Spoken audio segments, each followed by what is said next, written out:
Hey everybody, it's Rajesh here. And Tane here. Welcome to our podcast, Baskets of Knowledge, Chats with a Difference. In our podcast, we invite guests from around the country and around the world to talk about how they got to where they're at the moment. It's about a journey, it's about an experience, it's about their life. Kia ora everybody, welcome to another episode of Baskets of Knowledge. We hope that you've all been fantastic and have been putting some piece of knowledge in your basket over the last few weeks or whenever you last had our last podcast. Tana, how have you been since we last spoke? Good. And I think, reflecting on probably the last couple of podcasts we've had and just in general, the life that I've been, leading the last couple of weeks, something I've really learnt to enjoy is, this whole idea about challenging yourself, but not only when you fail, but also when you're succeeding. I think we often, when we fail, it's easy to find out why we failed and we fix that pretty easily. But I think when we succeed, yes, it's good to celebrate it, but it's also good to challenge yourself to go, okay, how can I do things better? And I think, sometimes when we are doing good, we just sit, we don't challenge ourselves to be better or to keep trying to get better because we think where we are right now in this point in time is good and that's going to help us for the moment. But I think, being willing to challenge yourself even when things are good is where you really see those true outcomes come. Yeah, and I'm also going to talk to that because my biggest learning as well was, yes, we have done all these cool things here, but it's also important to stop and reflect and speak about that a lot. Like I said just now, we have these big wins, but we're not saying you should keep chasing the wins. Stop, reflect, and think about how you're going to grow. The reason why I speak about that is because this week we did this amazing exercise at work where our manager just got us to stop for a second and think about all the wins we've had in the last 3 years or so. And when we did that, we were like, holy smokes, we filled up 2 A3 sheets, which we've never just stopped to think about. We never stopped to think about it. We just think about it, just keep on going. And this is on top of business as usual. So we do have business as usual and all these other things which came up and we've never stopped to think about it. So it's important to challenge yourself, but also important to go, damn, how have we achieved all this in the same amount of time? And it's pretty crazy. So reflection, but also pushing yourself is the two sides of the coin. And to get that balance right is really quite important. But talking about challenges and talking about reflection and talking about growth and change, this is going to be a great segue into our guest this week here. As always, to our regular listeners, we scour the country and scour the world to find people that we think were amazing.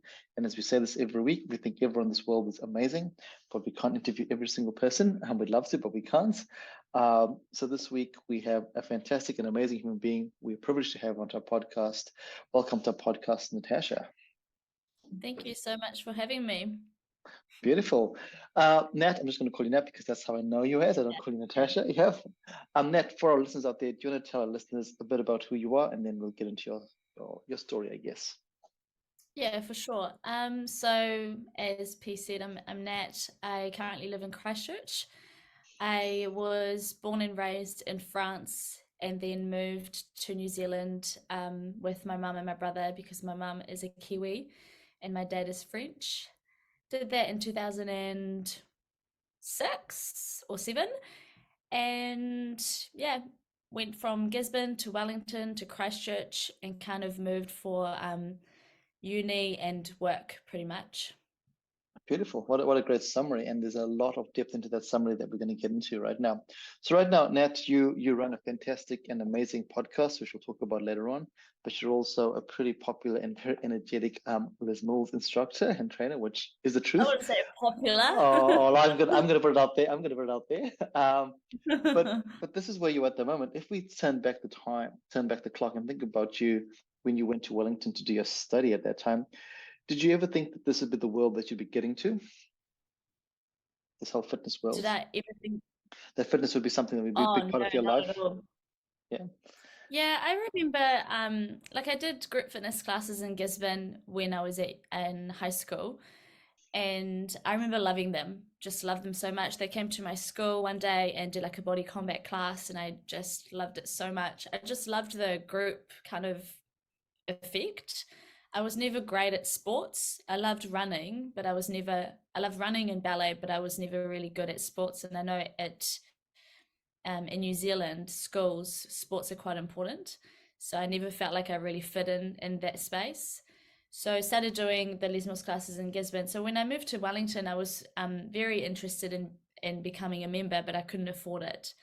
So I did like a sounds so cheap, but I signed up for Round the Bays in Wellington and had no intention of running it, but purely because you got 2 weeks free classes, like 14 sessions free classes, or free like entrance to the gym. So I just did that, and then maybe on like the 5th or something, the one of the instructors asked if I was keen on becoming an instructor, and I was like, absolutely, for sure. So, but I never thought I would get into fitness full time because I was studying architecture and building science at the time. So I just thought that would be a great way to make some money while I'm at uni, and that way, and I love it, and it takes my mind off uni for that time while you're teaching class. So yeah, but didn't realize I would get into fitness. It's so crazy how, when you're a student, you just do anything to get to avoid those high costs. Like you said, Les Mills is Oh yeah, pretty expensive as a student.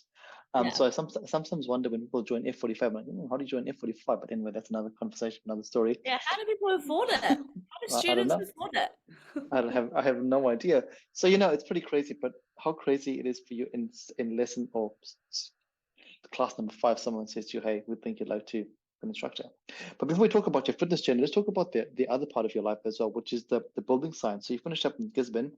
So was building and architecture something that was really part of your life? Where did they come from? I guess that whole interest. I wanted to be an architect from when I was like 7 or 8. I just thought that was my calling. I loved drawing. I've always loved just drawing and designing things. And I remember just asking my mum, could I make some money when I'm older if I was a drawer? And she was like, oh, maybe we can like look into it, like what do you like about drawing and things. And then um I guess in France there's a lot of variety in the architecture there. So I kind of just decided this was my thing and I wanted to do this. So I just kind of ran with it and did architecture first year in Wellington and didn't particularly enjoy it. I didn't enjoy my designs being critiqued by people.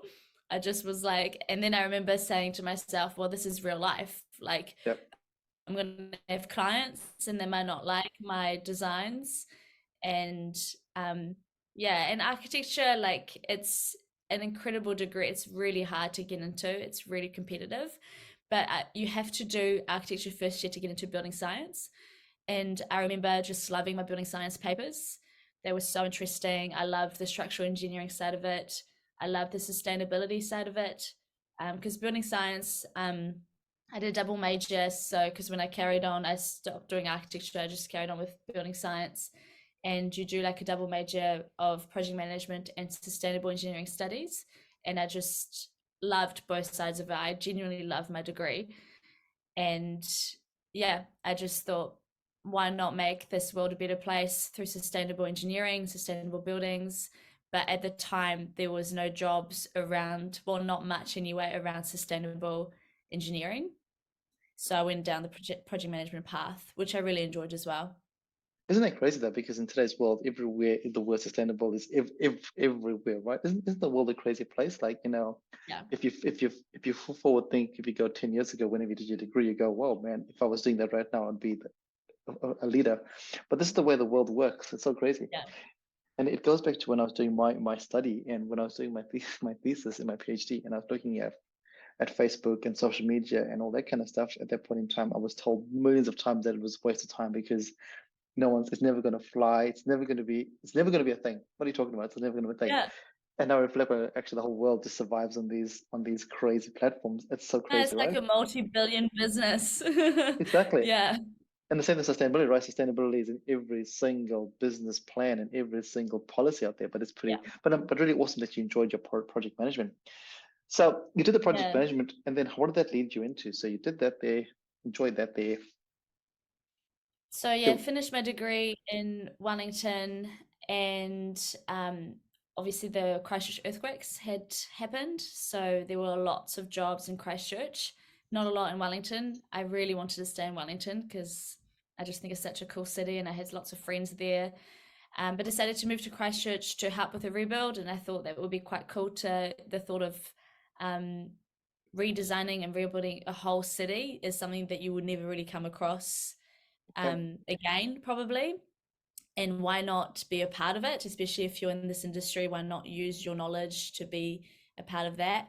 So moved to Christchurch and worked for quite a good company for about 6 years, and just did project management. And again, there were no jobs with sustainability, which was, but now there's so much I see on LinkedIn. I always keep an eye on it, and I see it, and I see people that I've studied with that are doing really well in that space and all that, and it's cool. But just at the time, clients just couldn't afford to spend so much on sustainability, so it just wasn't really affordable, especially like schools. I did a lot of schoolwork and like churches and things like that it just wasn't really feasible at the time. Yeah, and like I said, at that time with the whole Christchurch earthquake, they were just like, we need to get things up, and like, let's just, let's exactly, let's not worry about sustainable stuff, and let's go there. Before we talk about your Christchurch experience, let's go dial back just a little bit. You grew up in France, growing up in France, and then you moved to Gisborne. What is that like for you as a young person? Because they are chalk and cheese. A huge culture shock. Yeah. Massive culture shock. When we lived in France, though, we lived in quite a small, like almost like a village. Like it was like 500 people in this space. Oh wow. It was super small. I was born in Marseille, which is, major city, but we lived in, like, we kind of moved around in about 3 different villages. So in terms of like the smallness of it, it was fine, but we would spend a lot of time in the big cities in France. So it was definitely a culture shock. I remember I definitely loved New Zealand. I just thought it was so beautiful. There was so much greenery.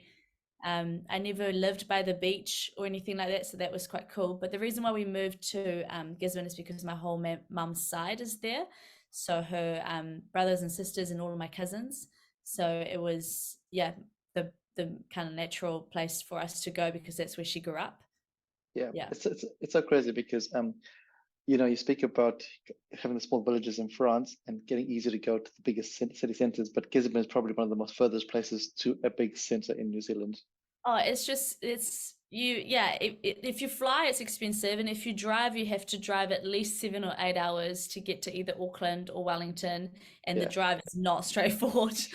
No. So it's crazy, right? It's like, and I guess also, for Tane, who's from Taranaki, both Taranaki and Gisborne are like on the edges of the country, and you have to actively try and go there, otherwise you just miss them out, right? It's a destination. You're not gonna just drive through it by chance. It's a destination, sure. 100%. And how was that for you, Tane, when you were growing up as well? And probably the same kind of feeling, like, and I guess I didn't experience it until I started growing up a bit more, and I would go and see family in other parts of the country that I realized that it was, out of the central cities that we typically think of, Auckland, Wellington. And so I didn't really, I guess I didn't comprehend it until I started going and seeing more of the North Island, that I realized it was, more out of the way than most. Yeah, it's really crazy. Not on State Highway 1, right? So you've got to go off on these other crazy routes to get to where you want to go, which is pretty random. So you have that, and then why did you choose to go to Victoria, Nat? Was it just because that was the place that offered the degree you wanted, or just because you enjoyed Wellington as a city? We did a couple like school trips to check out the university. So I remember going to, I don't actually think we went to Wellington, if I'm honest, but we went to Auckland, and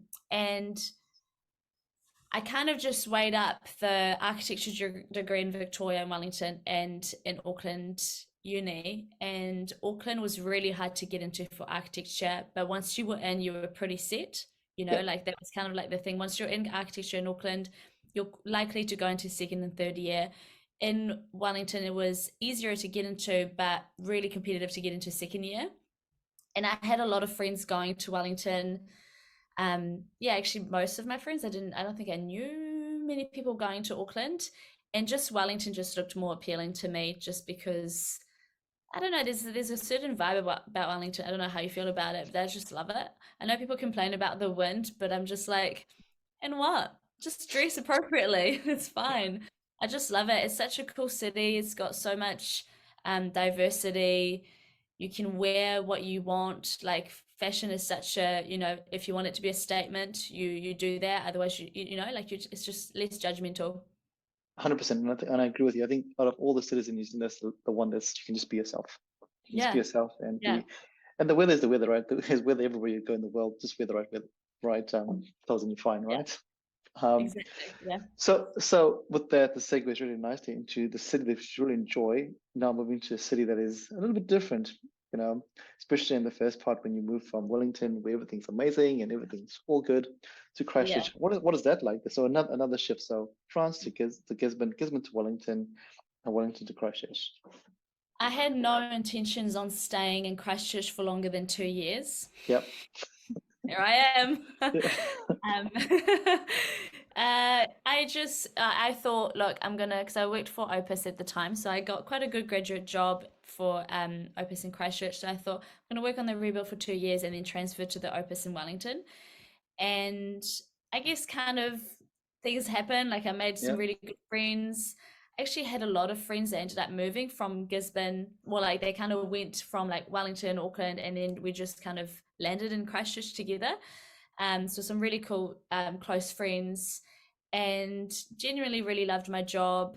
The things that I was working on were, really exciting, really good projects. I really loved my boss as well. Like I had a good relationship with my manager and my boss. So there was no real reason for me to move. I didn't even look at jobs in Wellington. I kind of just stayed. Yeah. Yeah. And just touching on your job at that point in time, it is quite a paradox because you have this city that is you have people that have really suffered, and then you have industries that are booming. What is that like for you, being because you were in the middle, I guess, of trying to help people grow and move forward, but also dealing with people that have lost a lot in their lives at that Yeah. point. I remember just I didn't ask a lot of questions unless they were willing to share, just because everybody had a story, really. Even everyone at like the people at work didn't really share their story until maybe I was there in my second or third year.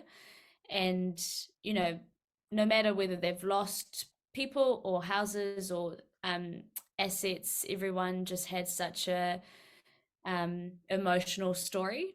Some people are less emotional than others, but yeah, that I think because of that, Christchurch was quite and for good reasons, but was quite cliquey. So they had really close knit groups where it was quite hard to get into friendships that way. So that's why I kind of stayed with my Gisborne friends. Yeah. I was instructing at Les Mills at the same time and didn't really make friends at Les Mills for quite a while because I just felt like I didn't really belong. Not belong with them, but just and no one was really like willing to open their, which is fair enough. They'd been Yeah. through so much already. They're just trying to get by.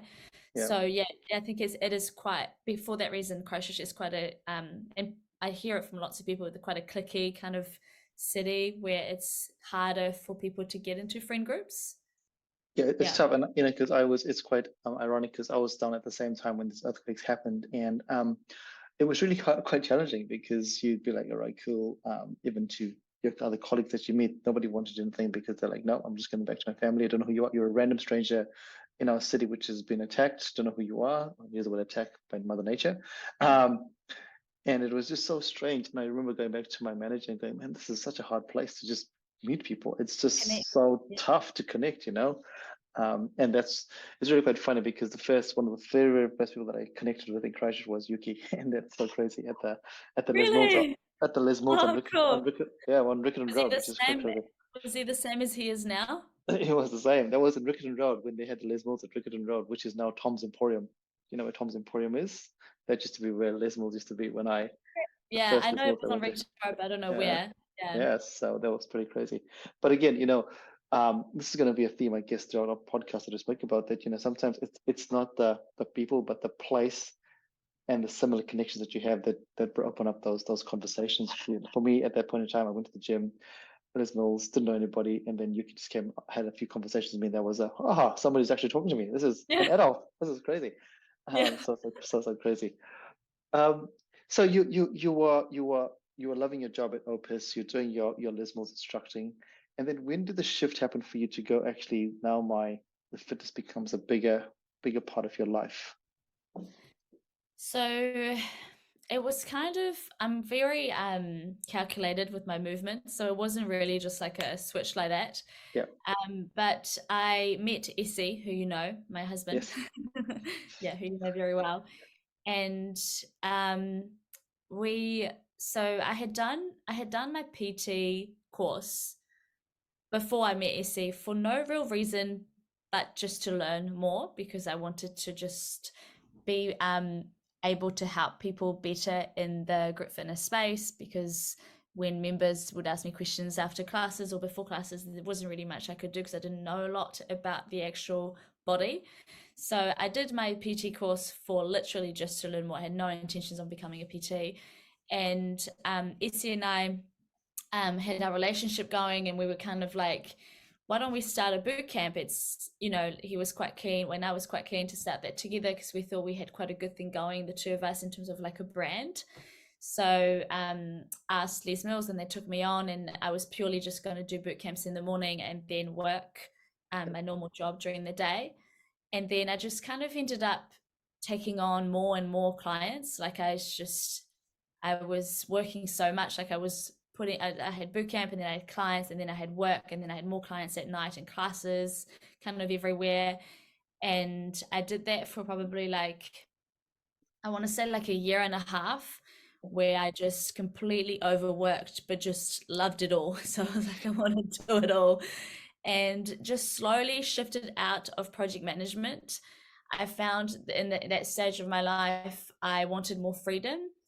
I I was quite happy with what I had achieved in project management, and I was keen to start my own business and be my own boss and just see where I could take that without having too much of like a roof to get through, So because when you work for yourself, the options are quite limitless, or they look like they are anyway, and there's so much you can do, and you can decide when you work. And Essie's lifestyle looked so appealing to me as well, because he was personal training full time, and like he was just like, his life was just so good. And project management, I did completely love it, but it was incredibly stressful.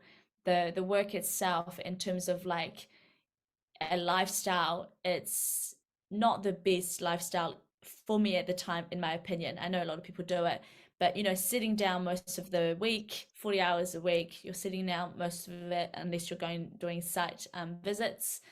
And I just was, without realizing, but I was hugely stressed. And I didn't realize until Essie told me, really. He was like, you're so on edge all the time. But if you think about it, as a graduate, you're trying to really prove yourself, and you're just kind of faking it till you make it, really. And there's incredible responsibilities of millions of dollars that need to be spent well, and that need, you're spending people's money. Yep. So that's, yeah, quite stressful. So I just thought, you know what, I'm just going to see where that takes me. I'll slowly, so I kind of pushed it down to part-time project management, part-time PT, fill that up, had lots of people on my waiting list, and then kind of went, okay, I'm going to stop project management fully, and then just see where fitness takes me. And yeah, that's how it happened. And loved being able to choose my own hours, do what I wanted. The gym is such a happy environment, like I honestly, like, I used to get sick all the time. I think my immune system was just low. And when I became a PT full time, I probably, in the last 7 or 8 years I've been sick maybe 3 times or 4 times, including COVID. And I used to get sick every single winter, every single summer, at least once, So it kind of showed me that my lifestyle was probably better suited to me now. It's pretty crazy though, because there's so much that you said in there, and I think the first thing that I'm speaking about is how you said you're a calculated person. It's a big risk, right, to go from a job where you're getting paid, what you're getting paid, to a PT lifestyle, because there's PTs out there that are struggling to make it, and there's PTs out there that are making it, and you're like, oh, okay, cool. I can't just drop everything because of this cool thing that I really enjoyed at this point in time. Yeah, it's pretty cool, but hey, so the calculation. But also what I really loved about what you said right there is the restrictions of a job. All of us have jobs, I have a job, about my job, and they have restrictions. but you don't realize those restrictions until you do the other job where you have lots of freedom, and Yeah. you have to do one before you can realize the other. And Yeah. you know, it's great that you could balance those out at that point in time, but then realize, okay, I can shift over and change. But a lot of us don't do that thing. A lot of us are stuck in the job description because of fear. We're afraid to go, actually, when we try something different, what happens then? Um, I think, Tanya, that was you when you were doing a study. You're like, oh, should I do rugby or not? And you were afraid that it was going to affect your actual study thing. Yeah, and that's the thing with the restrictions. I think, I was like, oh, when I came down, and we've talked about this before, everybody goes to university and they think that's that is your main focus. And yes, it is, but you also need to learn that, there's other pillars to your life that, you might not actually realize that they are pillars until you stop doing that. And I think that's what I realized through rugby. And I think even though I missed it and have missed having that year away from it, I also realized just how important it was to me, and it's brought this new spark to me playing again, me actually doing it. So I think there is that trade-off between, knowing it's a pillar and finding that balance between, doing everything, but also finding what works for you. And that's constantly changing as well. Exactly, yeah.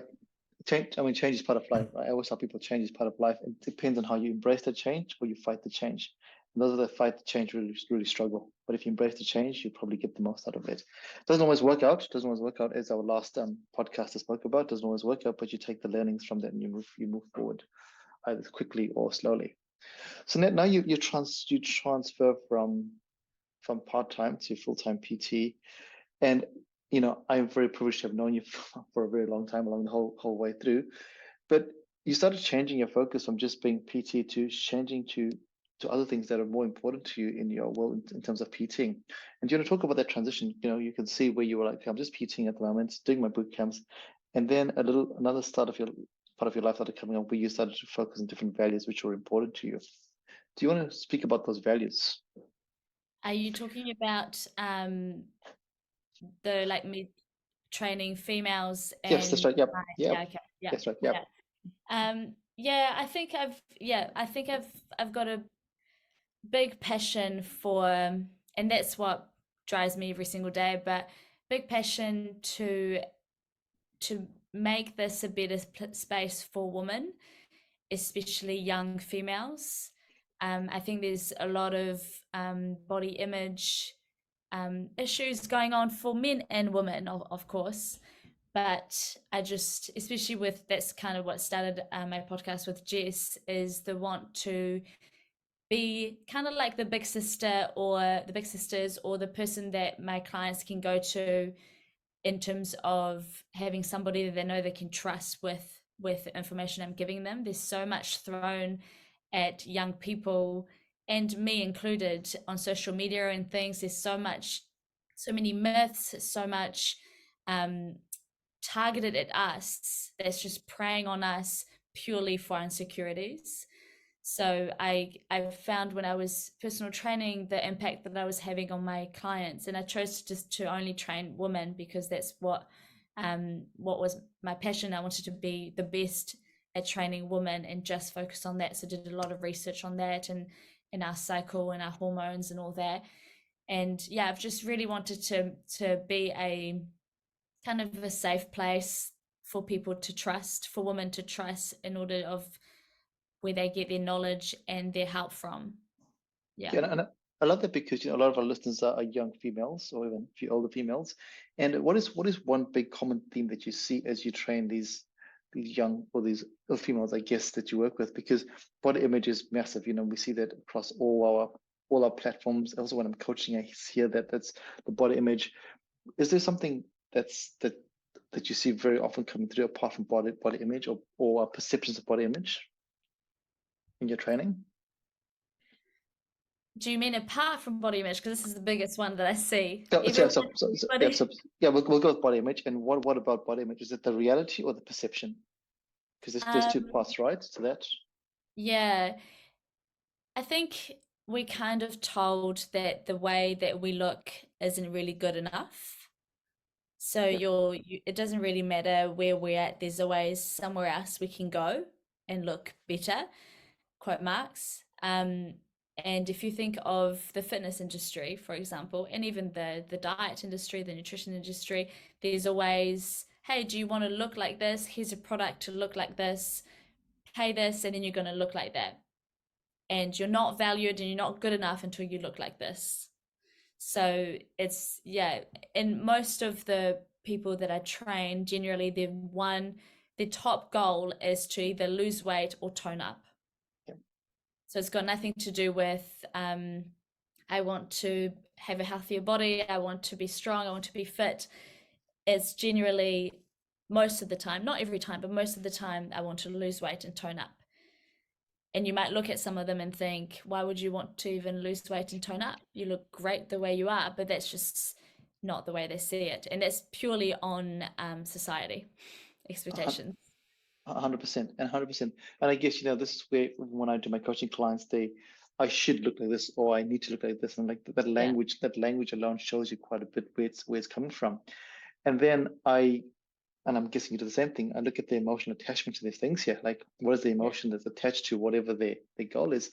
And that's where the depth really comes when you have that emotional conversation, because there are emotions attached to, and I'm guessing you see this as well with your client, that when you peel back that layer, the emotion of either sadness, anger, frustration comes through. And how do you navigate that when that comes through? Because that's a breakthrough moment in any conversation, I guess. So I'll never discount their goals. Yes. There's nothing wrong with wanting to look better. There's nothing wrong with that at all. I think that's the issue with body positivity movement, is stopping people from wanting to look better, but that's another story. But so I'll never discount that, and I'll just write down their goals. Sure, I can help you with those goals, and then as we train, they can see what their bodies can do. And that's what I think I celebrate the most, because I'm very methodical with how I track their things. Like, I'll track every weight that they do for every exercise and make sure that they're always getting stronger and fitter. Like if they've gotten this box jump height, I'll make sure that they'll be able to get the next one up and the next one up. And then you can see their excitement and their love for it. And when you tell them, this is a personal best, you've never done this weight before, your body's getting really strong. And then you can see them really fall in love with the actual exercises. And then you see a shift when they start to go to the gym on their own accord, purely because it makes them feel good. Yes. When that shift happens, that's priceless. If you could put that into a pill, that would make you millions, but there would be another pill, wouldn't it? But it's priceless, because then they start to go, I don't even have to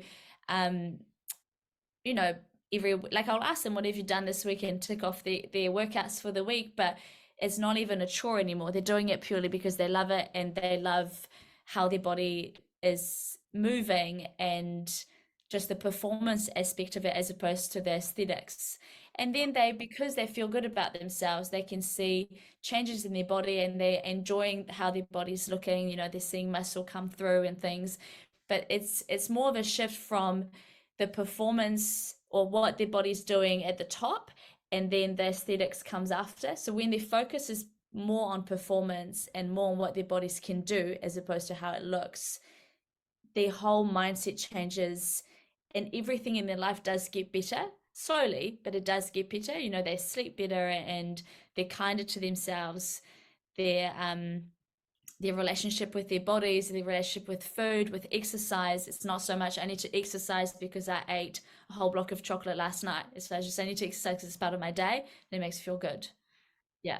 I love that. And the reason I did that is because there's a clear shift there where it goes from, I have to go and see Nat, I have to go to the gym, to I want to go to the gym, because now my want is linked to my performance, as opposed to because I ate five chocolates. Well, that's me. So and that's a big change. And I think what happens though with humans is we keep chasing that. We want it to happen super quickly. We don't realize it's actually a process. Which is why a coach or a trainer is really, really important. And people always have always said to me, oh, why would you pay for a trainer? Why would you pay for a coach? Why would you pay for that? And I've trained with a coach and I've trained without a coach, and there's a marked difference when you train. I'll rephrase it actually. I've trained without a coach before I've had a coach, and I've trained after I've had a coach. And the difference the coach has had or the trainer has had has been, my mindset has been shifted. And I think this is the power of a personal trainer, whether it's you or whoever it is. But also, it depends on the personal trainer's objectives. And like any business in the world, you have people that are there just to make money, and there's people that are there that because they have a valid reason and are valid, they have a belief that they want to help with the client or the patient or whoever you want to call it. Then you touched on this briefly, but I'm going to go into depth here. I've seen what you do, which is pretty amazing. And then you started your podcast. Do you want to talk about what generated the spark to start your podcast with Jess? Yeah, so we did a couple of seminars together, like women's health seminars through Les Mills and through University of Canterbury, and they were just us sharing our knowledge and kind of the stuff that we're talking about right now. And how the podcast actually started is very random. It's Jess was recording like meditation for the UC, for University of Canterbury, and the person at Plains FM. So she did that through Plains FM, which is like a community local radio station in Christchurch in Canterbury. And she said, you've got a really nice voice. Would you be keen on starting a show on our radio? And then Jess, a show and a podcast. And Jess was like, well, I've got a person that I do lots of stuff with. It'd be cool to do something about women. But at that stage, Jess had no idea what a podcast was. She was kind of like, yeah, that sounds really cool. So then she was like, oh, I signed us up to do like a podcast. And I was like, what do you mean? You've got it? Did you have detailed? Is this a weekly thing? Because obviously I listened to podcasts at that time, so I knew what it, like the commitment that it has. I was like, is it weekly? Is it fortnightly? How long does it go for? Do we have to pay for it? What are we doing? And she's like, I don't know. We're just going to do it once. But she didn't really understand. So then we had a meeting with Plains FM, and then they gave us all the information and stuff. So I was like, okay, well, let's start committing. I can commit to fortnightly for half an hour a fortnight, and then we'll see how this goes. And then it kind of just grew from there. We started doing it weekly, and now we've got like an hour slot as opposed to half an hour, because our podcast still goes on the radio. So that's why we do it through Plains FM, so they can they kind of do all of the editing and recording for us, which is really simple for us. So it kind of has grown through that. I don't know how many people listen to the Plains FM radio, but people definitely listen to it on Spotify and Apple Podcasts. It's so funny I say that, because you saw Tanya was smiling because it's the editing and all that kind of stuff, which takes a long time to do. So I say it all the time, but hats off to Tanya for doing that there. But it's crazy because it's a similar story with yours. This is a very random start with this podcast, and you have no idea where it starts. It was just a random conversation one day when Tanya came to me and said, hey, I want to do a Facebook page that talks about University of Otago, blah, blah, blah. And I was like, oh, I want to do a podcast, but I don't want to do all the editing. I can't do all that kind of stuff there. Do you want to do that there? And that's how it was all born from there. That's so cool. And it was meant to be once a month, and now it's every week. So, it's just so crazy how that happens. But this is about you, Nat. So I'm going to come back to you. Your podcast has grown exponentially, as you said, from half an hour to 1 hour. And your focus again is around people identify as females and their journey. Is that correct? Yeah. So still the topic has always been fitness and wellness for women, but to be fair, we don't always talk about fitness anymore. It's more to do with the wellness side of it. It's quite, like you guys, it's very authentic, and we just go with what is going. We do have specific topics, but we do keep them relatable to ourselves, to our own experience, and sometimes we have guests, but also to what's going on in the world. So we, let's say when COVID was happening, we covered exercise in COVID, so that there was information out there so that people could get back into exercise safely and things like that. But we don't hugely talk about fitness, because we talk more about like our own experiences. Jess has got a huge amount of background and experience around mental health and all that, and I share a lot about what I come across with my clients and myself and things like that. So yeah, it's definitely a fitness podcast, but we don't talk a lot about fitness. But it's funny because I love that, because it's a bit like when we started this podcast. It was meant to be a university preparation podcast, but we don't do any university prep anymore. That's gone out the window, because because the value is not about the university because they can find that anywhere. They can jump online, they can find that anywhere. And the same Exactly. thing with they can find that fitness stuff anywhere, but it's the stories that are linked to that which make it real. And Yeah. fitness takes on a whole thing. It's about wellness. And like you said just before, you and Jess come with a wealth of knowledge and experience. Why not share that as opposed to just, oh, according to this research here, which you can go and read the research if you want to. So it's really beautiful, Yeah. beautiful. But also what you've done, which I think is really cool, is you've taken your podcast and you've made it into some live, you've had your one big live event, which is really cool. Yeah. Which I thought was really awesome as you watched the social media. And I guess that's the impact, the impact that people have. You can't underestimate the impact that you have when you're out there saying stuff. And sometimes it's not just good stuff, it's also the bad stuff. Some people say bad stuff and they have this huge following, which has a huge impact on the way people perceive things, which is crazy, Oh, right? yes. Yeah. Yeah. Wow. And Yeah. I guess you and Isabel see it in the world of fitness where every man and the dog, if they've been to the gym once, all of a sudden becomes a expert in push-ups or whatever. Yeah. Yeah. The fitness industry definitely has a lot of cowboys. Yeah. Probably the easiest way to put it. Yeah. Yeah. I'm going to touch on a space. I mean, you can say no to this as well. Is, as you have gone and done some pretty cool things as well, you've opened up and done some other ventures like High Monday and things like that there. What Yeah. are the learnings from there that you have that you tell us about, our listeners about that, because I know, but they might not know what that's all about. High Monday. Yeah, High Yeah. Monday. Yeah. High Monday came about as a problem that I wanted to solve within my clients. So a big thing within my clients, I'm just always kind of looking at ways I can help make things easier to achieve. So, drinking water is a big thing in order, just not for fitness, but just for a healthier lifestyle, drinking enough water. And a lot of people weren't doing it. And I used to get them to, like some of them to put like time markers on their like plastic bottle, their pump bottle, time markers so that and then refill it and then you're going to drink it. And I had seen this design online already, so I didn't come up with this at all. And I'm very honest with that. So, and then I decided to kind of look into could I create this product that would be awesome for my clients and awesome for other people. So it's kind of just something that would solve a problem. And it's glass drink bottles that has time markers on them, and I wanted to make them not just like a fitness bottle, especially because it's glass and it can break, but something that looks quite beautiful. And the idea is that people would kind of keep it at work if they're like a 9 to 5 kind of job person and drink through it. There's time markers to drink, and then that's like their reminders. I had tried things like apps that would remind people to drink, like would give them a reminder every 30 minutes, but then that's like another distraction. It's another thing to, you know what I mean, to like have on your phone. And the app wasn't really that effective with maybe 1 or 2 clients. It was good, but not really. And the bottle idea was the most effective by far.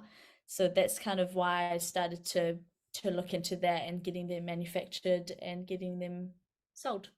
Yeah, and I like that because what you're doing is, I mean, this is like any business idea you're trying to solve a problem that exists.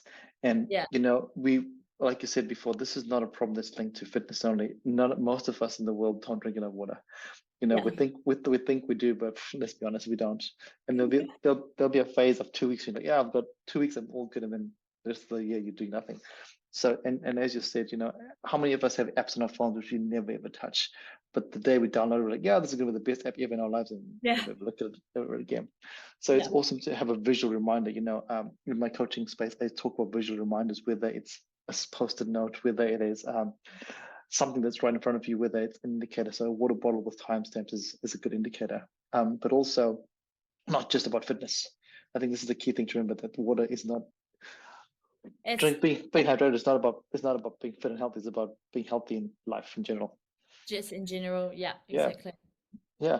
And so there's obviously some learnings that you had during that, because our last podcast guest as well spoke about, hey, you also have an idea, but the learnings they go through that are just crazy. You have an idea, you have this idea, which is amazing, but the learnings you go through that are a whole different story, which you don't expect, right? Yeah. It just having a business that there's so much, like there's so many learnings that go into it. Like, for example, glass breaks, and it breaks when it gets to me. So there's a lot of bottles that I can't sell that I make a big loss on. Um, Life of social marketing, social media marketing isn't as easy as it looks either. There's a lot of work that goes into it. I did a lot of learning just watching YouTube videos, and I did like a course online on social media marketing and things like that.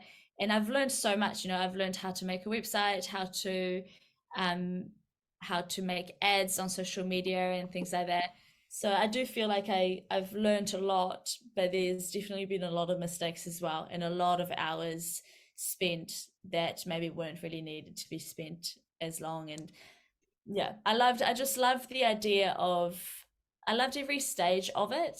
Loved the stage of sending it to people, and when people buy it, all of that is really exciting, but that's the only stuff that you see. You Yeah, don't really see the the background work that goes into it. There's huge amount of work that goes into any kind of business, really. that's right. And I think that's a good reminder. We always see I guess with everything in life, you always see the finished product, but you never see all the grind that happens behind the finished product. With Yeah, anything in life. It's a bit like yeah. getting like a degree, Tana. At the end of the year, you'll get your honors, hopefully. If not, then I'll cry. But you don't see what happens in between, right? Yeah. Yeah. Hmm. And also the rugby, right, Tana? So last weekend, Tane took a group of his girls to the nationals, and I texted you last week and said, how did you go? And even though you lost everything, a lot of people just see the loss, but you don't see all the stuff that happened and the wins that happened in that whole process. Hey, Tane. Oh, for sure. Even yesterday I put up a post, of some of the pictures of the girls at nationals and us just having some fun. And, if I think back to the first school tournament we had here in Dunedin, where we had 3 schools compete, and, you know, uh, most of the girls were playing for the first time. And there was a lot of, from a technical standpoint and a game standpoint, you look at it and go, oh, this is, it's going to take a lot to develop the girls skill wise. But, the last 2 months, outside of maybe 4 girls who had played before, all of them were new to it. And now they really enjoy the game and they want to come back for 13s. And, not only that, we've developed them as people as well. I got to learn a lot about the girls as we were at tournament. And you're right, those are the things you don't see, and the struggles you go through, every training, some trainings I was like, oh, we're going through the same stuff. And the girls would get frustrated because they don't know why we're doing it. But to see that all come to play at nationals, it makes it worth all the challenges that you go through along the way. Yeah, I look forward Wow. to seeing your Netflix movie, Tane. One day. Yeah, Watch the space. watch the space. Exactly. Um, Now, isn't it crazy? So before we even started recording, we spoke about this being 10 years since you first started. How isn't that a crazy journey for you? So Yeah. as you said before, you didn't realize that, but it's a crazy time to reflect to go, wow, what an amazing 10 years, I guess. Yeah, yeah. Last week was 10 years of when I started group fitness. So I was still at uni then, so it wasn't it's not 10 years of being a PT, but almost close to it.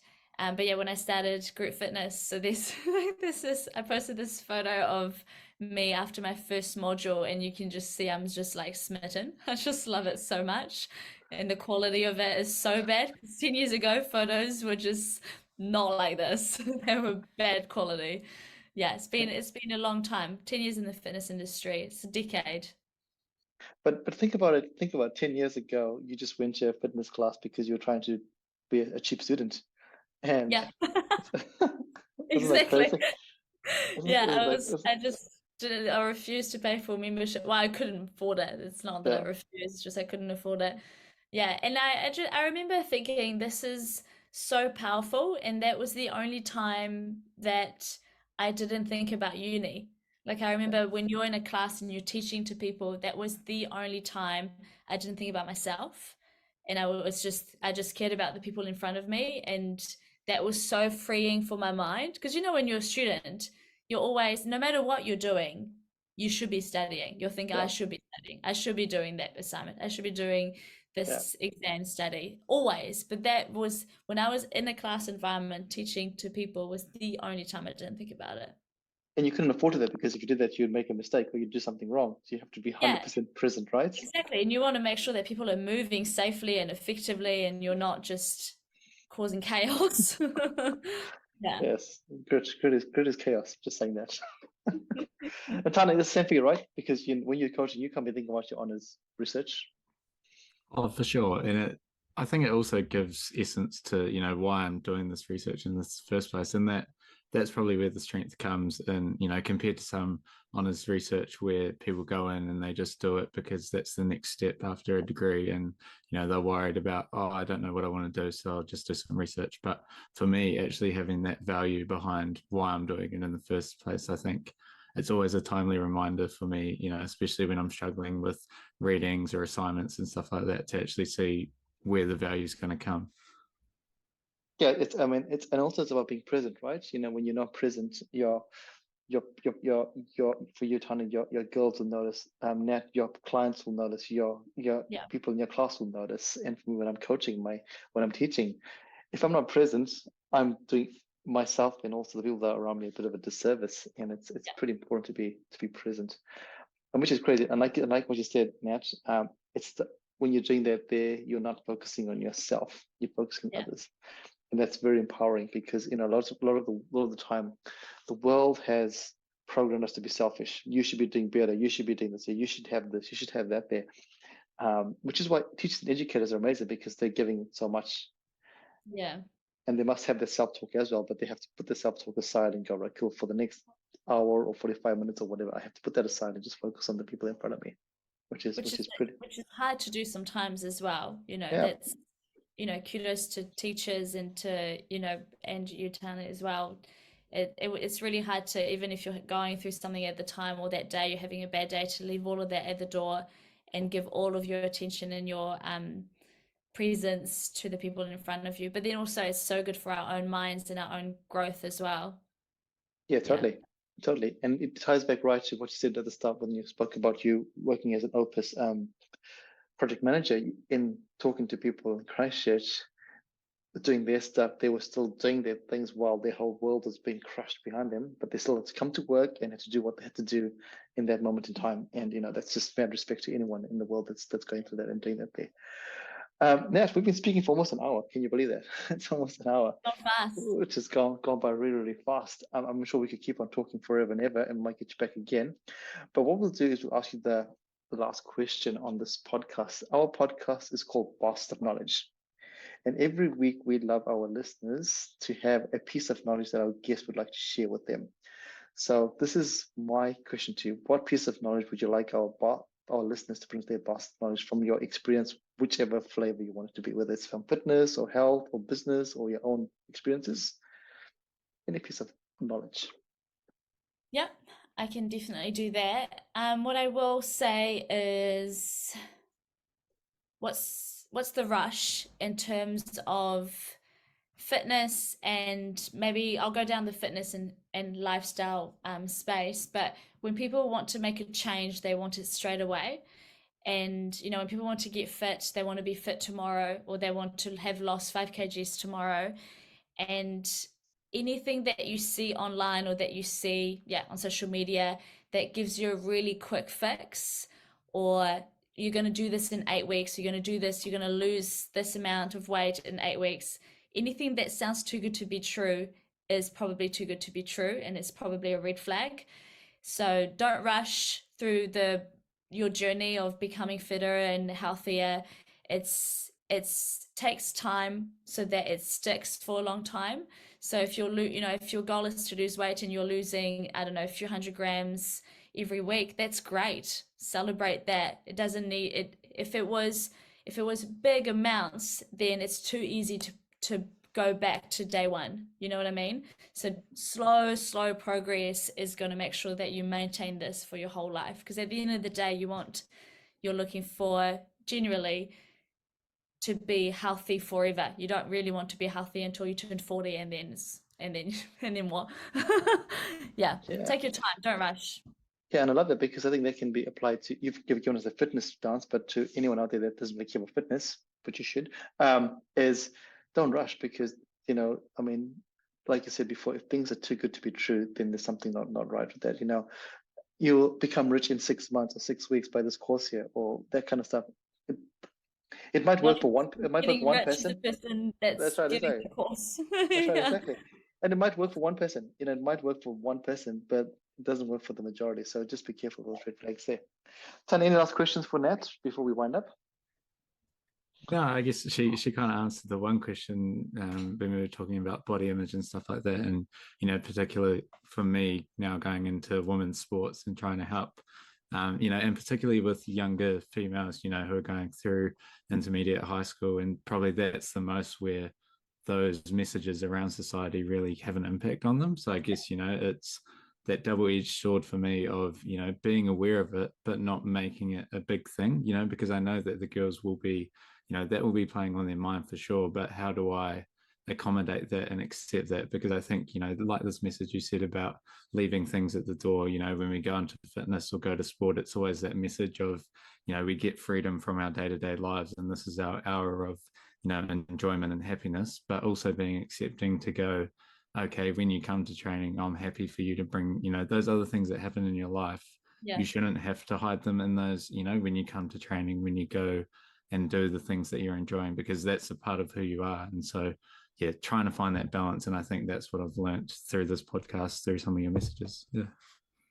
Yeah, and Okay. on the body image thing, sorry to cut you off, P, with because you work with a lot of women and females, because you're helping them in rugby, is that right? So Yeah. you're coaching in rugby, yeah. So you've got every opportunity to show them what their bodies can do as opposed to what they look like, because they'll be thinking about what they look like and their aesthetics and how they should be looking.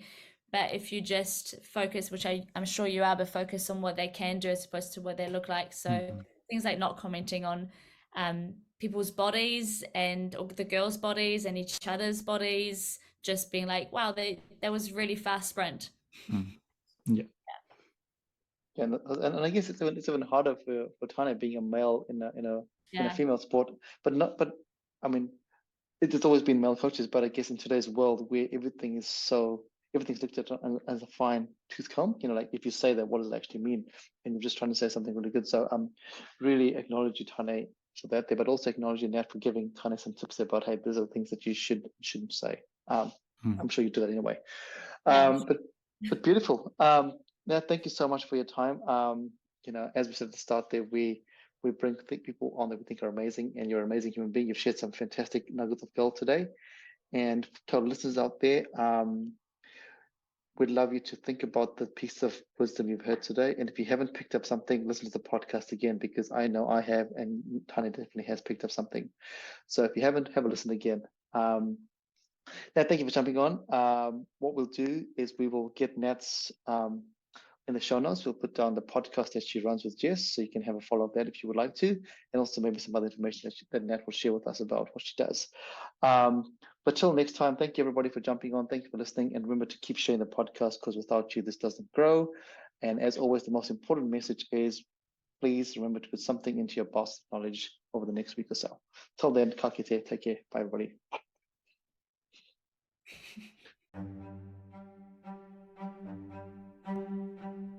Thank you for listening to Baskets of Knowledge.